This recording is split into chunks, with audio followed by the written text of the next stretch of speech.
Hello, I'm here from Mining Journal to talk to Bruce Griffin, the Executive Chair of Sheffield Resources. Bruce, good afternoon. Afternoon, Will. So, Sheffield Resources is now fully funded and just now is 60% to completion. Could you talk me through the mineral sands project? Yeah, so the project's been around for a while. I first got involved a couple of years ago. It needed a bit of reconfiguring to make the project work. We changed from making final products to making concentrates. Brought in a partner. Yansteel is a large Chinese steel company who are going into the titanium dioxide pigment business. They came in as our strategic partner, acquiring 50% of the project in exchange for about 130 million Australian dollars. We were then able to use that money really since about April 2021 to progress the project in parallel with securing funding. Earlier this year, we secured our funding, 320 million of debt, basically half from the Northern Australia Infrastructure Fund and the other half from Orion Resource Partners. And along with their equity, we had to put together another 60 million, just over 60 million of equity between the two of us to make the project fully funded, which we completed in October. As you say, we're 60% complete, which is a little bit unusual for a project that only reached FID a little over a couple of months ago. Really, that was driven by the equity from Yansteel, so we were able to keeping the project moving forward. And so we were 45% complete at FID. And as you said, at the end of November, we're 60% complete on the project. Most of the civil work's now done. We're actually started main process plant erection. Now, mineral sands is maybe not the most familiar commodity to some of the people who'll be watching this. I was wondering if you can give us an introduction into what are they, what's extracted, and what's it used for? Yeah, it is a bit of a niche for most people. Mineral sands refers to two main products, so one being titanium minerals and the other one being zircon. There are some other minor minerals, including monazite, which has rare earths in it.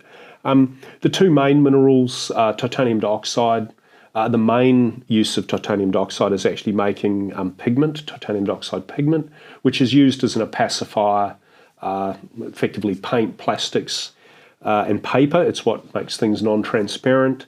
That's about 95% of what it's used for. The balance is titanium metal, which is perhaps what most people think of when they think of titanium, but it's not really what the main mineral usage, and the balance goes into things like welding rods. On the zircon side, similarly, zircon also primarily an opacifier. It's used in that case for ceramics. So the sort of best example to think of is sort of whiteware. If you think about the white ceramics in a bathroom, the stuff that makes it white and so on is zircon. There are some other applications there as well, refractory, so it's very good for casting and so on, and there are some chemical applications for zircon as well. And as I mentioned, less important volumetrically, but becoming more important now for mineral sands is quite often monazite is present in mineral sands deposits, and that's emerging as a source of, as a rare earth mineral, more and more processing of monazite taking place. So that is also now sort of part of the mineral sands suite as well. And one of the notable things about mineral sands, and certainly at the time I've watched them, is they are quite volatile markets. And I was wondering if you could talk us through, particularly for zircon, which makes up such a large portion of the resource, what we've seen over the last year. Yeah, so it's interesting, the volatility is sort of more in price than it is in demand. These markets tend to grow quite steadily, but you do, as you quite rightly pointed out, see quite a lot of cyclicality in the market. Where we're at, particularly with zircon, the market pricing reached a peak earlier this year, probably Q3 this year. Somewhere around $2,300 a ton for zircon would be where most contractual volumes were. You will often see spot prices reported a lot higher than that. That tends to be very small shipments. when the market's strong, they tend to be high, and when the market's weak, they tend to be low. And in fact, we've started to see the market soften a little bit in the latter part of this year with really sort of two things. One is sort of general weakness in China, and particularly with the property market slowing down. That is quite important for the zircon sector. And then the energy crisis in Europe is impacting. There are manufacturers choosing not to operate at the moment given the cost of energy. Those two things have softened demand a bit, so pricing has eased. For contracts, it hasn't come off very much yet. So possibly only $100 or so at the moment. And I think there's a general view that the main contracts will come off slowly from here. Interestingly, what we have seen is that the real spot stuff, the small volumes have actually undershot quite a lot now. So you're seeing small shipments under a couple of $1,000s a tonne. And that's really because as the market loosens up, the consumers will rely more on those longer term stable relationships they have with the bigger suppliers. And as we go forward, so obviously we have this volatility in prices, and also, as with all miners, facing the threat of inflation. I was wondering if you could tell us how you are looking to manage those risks up to completing the project and beyond. Yeah, so inflation, I guess two parts to inflation.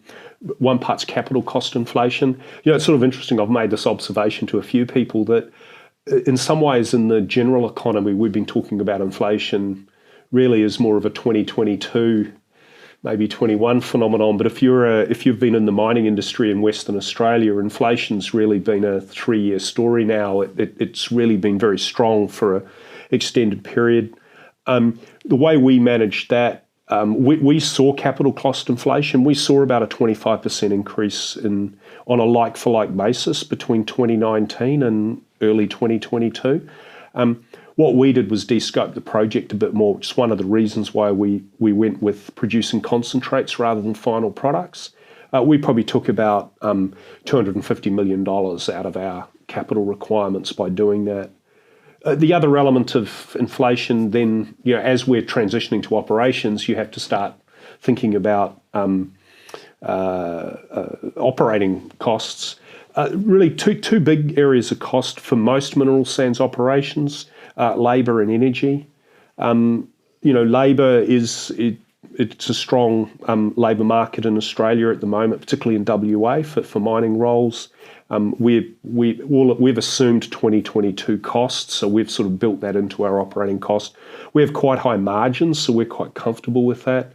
And on energy, fortunately in WA they have the domestic market reservation, so we haven't seen gas prices go up that much, and our fuel source for our power station is gas. So, and in fact it's trucked from the Northwest Shelf, so the main part of the cost is actually trucking the gas to us rather than the cost of the gas itself. So we're not seeing the same sort of inflation in operating costs that perhaps you might imagine in the wider economy. I guess the other thing on inflation that we've done on the capital side, our capital cost estimates were done earlier this year, which means they were pretty up to date, but a substantial portion of our capital cost was fixed price contract with GRES for the process plant. We had a village on the same basis. And if we actually look today of what we've spent and fixed price, we're well over $300 million out of an expected spend of sort of 350, 360. So we actually have not that much left unpriced, and we still have a substantial amount of contingency and cost overrun left. So we're quite well protected from cost inflation should it manifest itself as well. And in terms of your sales going forward, how are you locked in pricing wise? So on the magnetic concentrate, which is our titanium dioxide product, we're selling that to our partner Yansteel. For the first 5 years, it's a fixed price contract. The pricing is per percent TiO2, so the value will go up and down a little bit because the concentrate can vary in quantity of TiO2 in it, but the actual core commodity price is fixed. On the zircon side, we have market price contracts, so the price will go up and down with the market. We have 5-year take or pay contracts in place for about 75% of the zircon concentrates, but they are market price, so they'll be negotiated on a quarterly basis once we're in production. And then something I think which may not be, people who are not familiar with this market may not realise is this is actually one of few very big projects that's been, we've been looking at it approaching for a while now, and it looks like it's just about to get over the finish line. Why is it at the moment that there's such a shortfall in new large mineral sands projects? Yeah, it's an interesting question. You do need one of these sort of larger projects every few years to keep the market supplied, and we're now getting to the point where some of the traditional assets in this industry are getting nearer to the end of their life, and so there's also now the need for replacement assets as well. I think the reality is that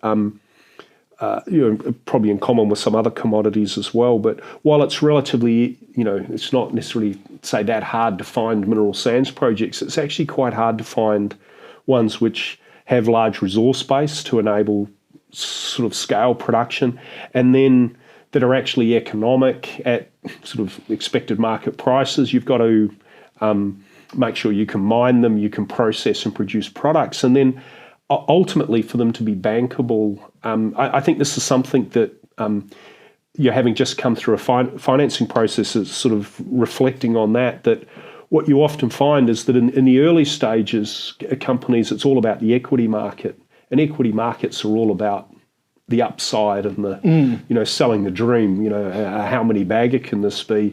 And then when you have to secure your debt, the debt markets are all about downside and risk, and how can we be certain we're going to get our money back? And I think projects that can actually kind of address both those markets, that actually have enough upside to get the equity market excited, but actually have are robust enough to be financed in the debt markets are quite rare. And I think that's really the challenge, is actually finding projects that you can actually, at scale, that you can fund. I mean, you need to raise, in our case, we needed nearly $500 million in total, $300 million of debt.